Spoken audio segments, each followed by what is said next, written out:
Hello and welcome to QUTV News. I'm Freya Hansen. Smoothies in the SLC caused a taste bud explosion, and one of our oldest athletes on campus got a special award. And I'm Michael Lanier. A final taste of summer was on campus, and the NCAA football team had to brave a musical storm. Students were challenging their inner Jackson Pollock in Willow Hall, and that's where we begin today. When you mix a little bit of paint with a whole lot of personality, you get a night full of art, laugh, and maybe even a few ghost stories. Willow Hall hosted a sip and paint party that gave students a chance to get creative. I went to check it out. This is the sound of Morgan's truck getting ready to paint her thoughts down on a canvas. Morgan's friends Marina Oberschmidt and Helmut Cruz also showed up to paint paintings with her. Morgan had recently experienced strange activities in her dorm, like doors opening suddenly or lights going on and off. So that influenced her paintings. So for my painting, I started out with an idea from Google. And after I stopped looking at the Google picture, I just started painting my mind. And what I ended up painting was the monster from my bedroom. So here he is. Morgan's painting became a visual of the ghost she felt in her dorm room. But the sodas available helped her forget. The Willow Hall painting party was for everyone living in Willow Hall. Music and quality time with friends helped inspiring and creating lots of canvases. Morgan's roommate Marina Oberschmidt sat there for many hours creating art for her room. I love activities like that in general, and especially painting. I feel like you can relax and you can just let your emotions and your feelings paint, and here's what I did. While Marina was painting, she talked about how the event helped her unwind and express herself after a stressful week of school and soccer. This event really brought out some Picasso-level paintings like this one, or some were just here for some good sodas like me. But else, it brought a fun and relaxing atmosphere. The event was calm and creative, with music, laughter, and conversations. Some students used the opportunity to bond with friends, while others was too invested in the paintings. Even if the students lived with masterpieces or just memories, everyone at the painting party had a night of creativity. And hey, if you ever think you see a monster in your dorm room, maybe it just wants to be painted too. If you want to know more about what other ghost stories happened to Morgan Schrock and her roommate, go check qmedia.net out. Quincy University might have a new smoothie king on campus. The Student Living Center held a smoothie and coloring night for its residents to enjoy. Blenders were working overtime and fresh berries became juicy goodness with some sweet milk. The RAs and RDs of the SLC wanted their residents to take a break and stop by the lobby to enjoy some smoothies. The aroma of smoothies carried throughout the halls. Coloring was also a part of the event. Nutrition and creativeness was flowing through the SLC. Smoothies they're very healthy, right? So we had the bananas, we had the strawberries, blueberries. So just having that brought a lot of people down, but also having the coloring books as well. It was more of like a stress relief kind of event, and it went great. After the smoothies were gone, residents still stuck around and took time to color and have a good time. Needless to say, the SLC might need to have another smoothie night soon due to its popularity. The national unemployment rate for recent college graduates has been in a decline. Luckily, that has not seemed to affect QU at all. QUTV's Lucas Latentine tells us why QU students are having more success in connecting with employees. QU has reported employment rates for recent graduates that are much higher than the national average. One of the secrets to that success is located right underneath Brenner Library. The Quincy University Experiential Study Center, or QUEST for short, has a number of resources available to help students boost their resume and connect with potential employers. Is an area for students to come for any kind of professional growth. So we do internships, which I think are always helpful in helping students be set up for a future career. They look fantastic on their resume. They're also something to help students know if it's the right fit as far as the field that they're going into. Kristen Leeson, along with other faculty at QU, has relationships with several Quincy-based businesses that help employ QU alumni. Michael Ward is one student who has been helped out by the connections available to him at QU. I emailed a lot of businesses around Quincy, got a lot of no's, got a lot of no answers. So I went straight to Kristen, and she gave me a whole list of different places that are looking for interns, and she helped me get one at Hopewell Clinical on Broadway. And it was a great time. I completed all my 150 hours. Ward says that Leeson also helped him find an internship with the Kansas City Police Department over the summer that has turned into a possible full-time opportunity after he graduates in December. While most of the people that Kristen Leeson works with are juniors and seniors, the resources at the Quest Center are actually available to all students at QU, and Leeson strongly encourages freshmen and sophomores to reach out to her. The best way to take advantage of the Quest Center is to start with an email to Leeson, or if she's in her office and not busy, you can simply walk in and talk to her. Lucas Laudentine, QUTV News, Quincy. QU was one of 2 schools to recognize Constitution Day in the Quincy-Hannibal area. Constitution Day is a federal observance day held on September 17th. It commemorates the signing of the U.S. Constitution and also recognizes those who have become U.S. citizens. QU held a discussion on what citizens need to know about the U.S. Constitution. The event was led by Patrick Rohan and was held in the Q Theater. So I learned a lot about if we should broaden the citizenship or should put limits on it, on who should vote and why or why not they should. And we also talked a lot about what it takes for a citizen to be able to vote, and if a person needs to be informed or take a civics course. There was a lot of good discussions today about this. The event featured breakout groups to discuss numerous topics. After each group was done, they shared with the other groups what their opinion was on the topic that was given. Rohan has hosted this event for the past 2 years now. QUTV's Grant Owens joins us today to tell us more about the Constitution Day. Grant, what did you learn by attending this event? I actually learned that there was a day for the Constitution. I didn't know that there was an event for the signing of the U.S. Constitution. So it's kind of interesting because I didn't learn that in high school. So, yeah. And how do you think this can benefit the international students next year? I think it's crucial for the international students because they're coming to America to go to school here and go to university. So I think it's a big event for internationals because they can learn about the U.S. Constitution and that kind of stuff for the country that they're in. Okay, thank you, Grant. Michael, did you know that it doesn't rain like this in Denmark? But we do get tons of snow.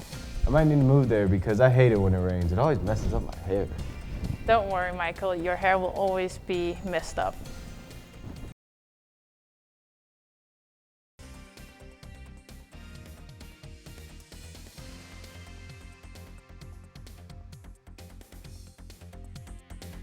Care helping patients breathe easier? Quincy University, in partnership with Blessing Riemann College of Nursing, offers a Bachelor of Science in Respiratory Care. Join the ranks of our graduates who are making a difference. Enroll now in our joint program at Blessing Riemann College of Nursing and Quincy University.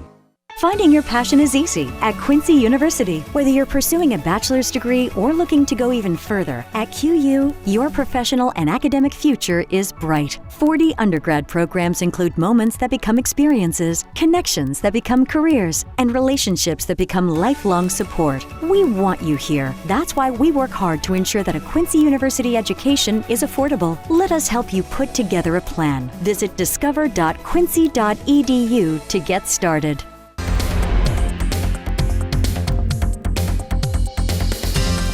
Sorry guys, I had to fix my hair because of all the rain. Yeah, Lindsay, will I keep walking into an outside shower every time I go to class? Well, Freya, you might not have to worry about those showers for a while, but these fall temps are coming, and they're coming pretty fast. Let's take a look. So you guys are probably wondering, it's September, we're only in October, so when are these fall temps gonna come around? Well, these mid-70s, high 80s are looking to probably go away for a while, but it is gonna be very cloudy and not a lot of sun. So we'll check on this week's weather.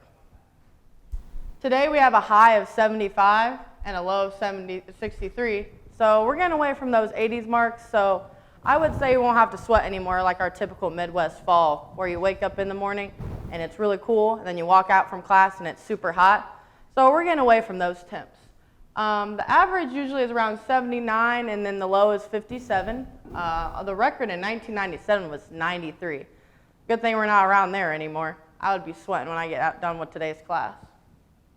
So today we're looking at 75, a little bit of cloudy, a little bit of wind, not too bad. And then tonight's low, we're looking at 55. So that's a little chilly. So that's why I'm talking about those fall temperatures when it's starting to get really chilly at night. So make sure if you're going to go out to a bonfire, go out and go on that midnight Sonic run with your friends, you should probably put on a sweatshirt. Tomorrow we're looking at a high of 78. So we're getting away from those 80s marks, like I said, in 90s. So that's looking pretty cool. And that's when I like the fall weather because it's getting to that pumpkin spice season, like we all like. So looking like Friday is a high about 83. So that's still not too bad, not too hot. But make sure you probably still need to make sure that you don't grab a sweatshirt in the morning. And then we're looking at our 7-day forecast here. So I'm going to step out of your way here so you can give it a good look.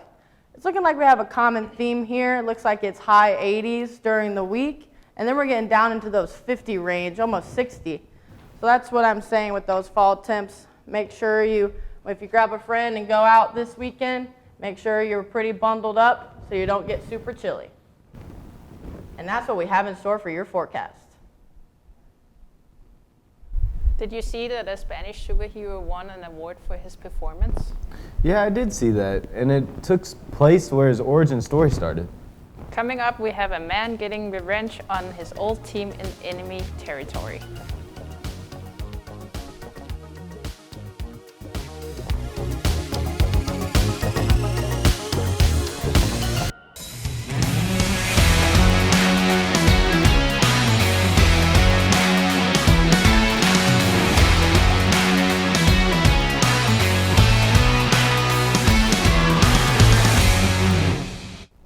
Welcome back. I heard that we have a ton of sports news this week.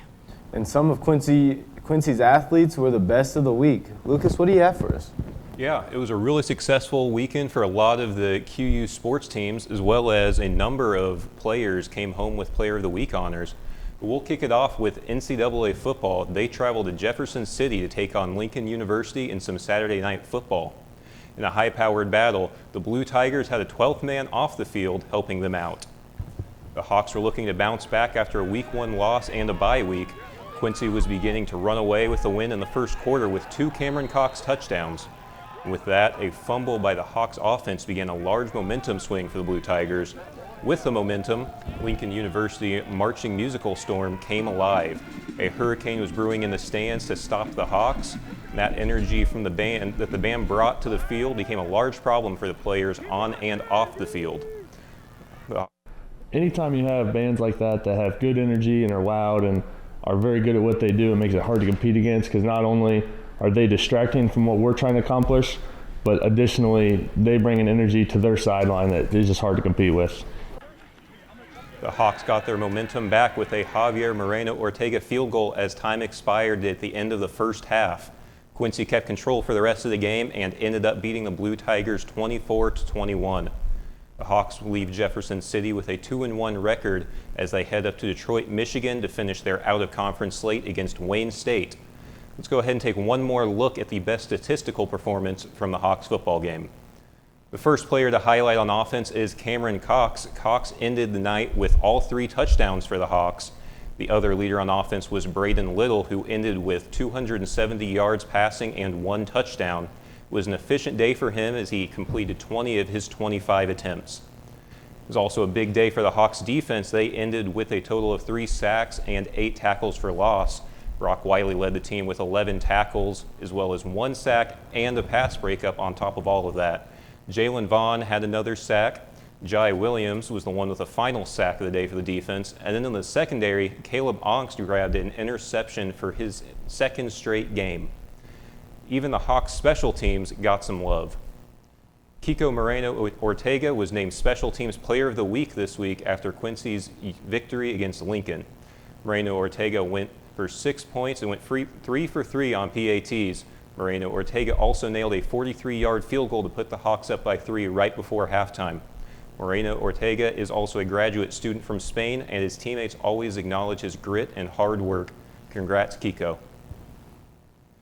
Both the men's and women's soccer teams entered last weekend in search of their first conference wins. We'll start by taking a look at how the women's soccer team weekend went. They opened the weekend in Springfield against UIS. The Hawks offense had previously been shut out by Lewis University, and they made sure immediately that that would not happen again. Scoring began in just the second minute of the match with an Alyssa Amaral goal. Then 10 minutes later, Rebecca Reinheimer joined in. And then finally, it was the Hawks captain that joined in. Ella Wolford scored in the 16th minute to put the Hawks up by 3. The team would coast from there to a comfortable 3-1 win, and that gave the women their first conference win of the season. And just 2 days later, the Hawks headed out to Indianapolis, where they took on the UIndy Greyhounds. The Hawks would keep up what has been a trend for the QU soccer teams. It took barely over 4 minutes for Rebecca Reinheimer to put the Hawks in the lead, and later on, Olivia Nelson would score another first-half goal that would give the team their 5th in the previous 2 games. The Hawks ended this game with a 2-0 victory that saw them remain undefeated in the GLVC. The men's soccer team was looking to bounce back after an up-and-down start to the season. They also opened their weekend of games against UIS. This was an intense game that saw 8 yellow cards handed out between the two teams. The Prairie Stars outshot the Hawks 13-9. Unfortunately for UIS, none of those shots could get past goalie Jake Offerman, who earned a career-high 8 saves. And all those saves led to Offerman's second career shutout. The Hawks won by a final of 2-0. This gave the Hawks their first conference win of the season. The Hawks were immediately put back to the test as their next match came against the University of Indianapolis. The Greyhounds entered the match undefeated as well as ranked 8th in the country. This match would feature a lot of Josh Nwosu for the Hawks. Nwosu first struck in the 39th minute with his second goal of the season. The Hawks' lead remained at 1 goal until the 71st minute, where Nwosu struck again with his second goal of the match to give the Hawks some breathing room. Those 2 goals were enough for the Hawks as they were able to leave Indianapolis with a 2-1 win. This was the Hawks' first win in Indianapolis since 2015. After 2 successful weekends, it only makes sense that the Hawks got some awards to show for it. On the women's side, it was Rebecca Reinheimer. Reinheimer was named the GLVC Offensive Player of the Week. She earned this honor with 2 goals and 2 assists across the team's 2 games. Reinheimer is the first Hawk to win this award since 2021. And Jake Offerman was honored for the men's team. The Hawks sophomore earned Defensive Player of the Week honors. The big performance for him came against UIS. Offerman secured his second career shutout with a career-high 8 saves. Next up for both the men and women is their first GLVC home game against Upper Iowa. The Hawks take on the Peacocks on September 26th. Now to round out this week of sports with women's volleyball, the Hawks had their final weekend of games before they begin conference play. The Hawks were down in Arkansas for the Betty Wallace Invitational. The first matchup of them came against Pitt State. The Hawks were led on offense by Susanna Beretti, who ended the game with 17 kills and 3 aces. Lily Marth led the defense with 20 digs, and Elena Kosovica had 40 assists along with 17 digs. This was the Hawks' first game of the season that went to a full 5 sets, and the Hawks were able to battle and come out of it with the win, improving their record to 6-2. The Hawks played their next game later that same night. This came against the host school, Henderson State. This game would belong to Susanna Beretti as she tallied 25 kills, including her 1,000th career point. Helping her again was Elena Kosovica, who ended the game with 41 assists and 2 blocks. If there was any fatigue from the first game, it certainly did not show up on the court as the Hawks got their second win of the day, this one coming in straight sets. Next day, the Hawks brought on 2 new opponents for the Hawks, the first of which was Missouri Southern State. The Hawks did not waste any time in this game as it was some efficient offense that led the way for the Hawks. This game would be the Hawks' second straight sets win on the weekend. And their final test before GLVC play was against Arkansas Tech. This was another test that the Hawks passed with flying colors. Beretti's name once again popped up as she tied her career high with 5 aces. And the Hawks' defense as a whole shined in this game. They held the Golden Suns to 29 kills on 97 swings. This was the 3rd consecutive straight sets win for the Hawks and their 7th on the season. This perfect weekend saw the Hawks improve their record to 9-2, and the Hawks will begin conference games on September 26th against Lewis University in Pepsi Arena. Michael, is summer finally over? I hope not, because there were some really tasty treats on campus this week. Coming up, we'll see how students beat the heat last week.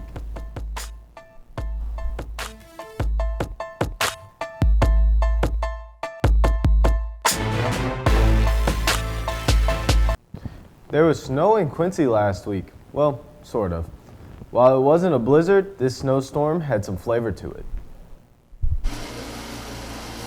Summer's over and a new semester has begun. But for some summer treats, they're still sticking around at Quincy University. So as the director of student engagement, we wanted just like a fun event for this afternoon. It was kind of warmer last week with the temperatures, so it was just something nice and cool and refreshing. Peach, strawberry, watermelon, and pineapple were among students' favorites, but every student had a different creation they enjoyed to create. Once I get done. Usually, I don't enjoy the snow, but on a day like today, a snow cone always makes things better. Send out a weekly newsletter with what's going on campus, so make sure that students are always looking at their QU email. It's an email from QU Hawk Life, and then they can always find, I always post what's upcoming and what's happening on this campus through QU Hawk Life on Instagram and Facebook. Some students stopped by between classes, others were down there studying, others just wanted to hang out in the SSC. But for more events like this, be sure to check your QU email every week. Michael Lanier, QUTV News, Quincy. I mean, you guys saw me with the snow cone. It was pretty good. I added some strawberry and some peach into it. Pretty fabulous. I personally like it just plain pineapple. Just pineapple? Yeah. I thought you were going to say just snow. No, I thought you were going to say that too. I don't know. I think for me personally, when it comes to like candy and stuff like that, I just like the red, like anything that's red. I guess specifically probably like a cherry flavor would be my favorite. I might go with that, but I like sour stuff, like sour apple, sour grape, sour cherry. But then I put a little like cream on top because I like my snow cone to be a little creamy. We would like to thank you for watching QUTV News this week. For more information on stories like you have seen today, you can go over to our Facebook page and our website at qmedia.net. Have a wonderful day, Quincy.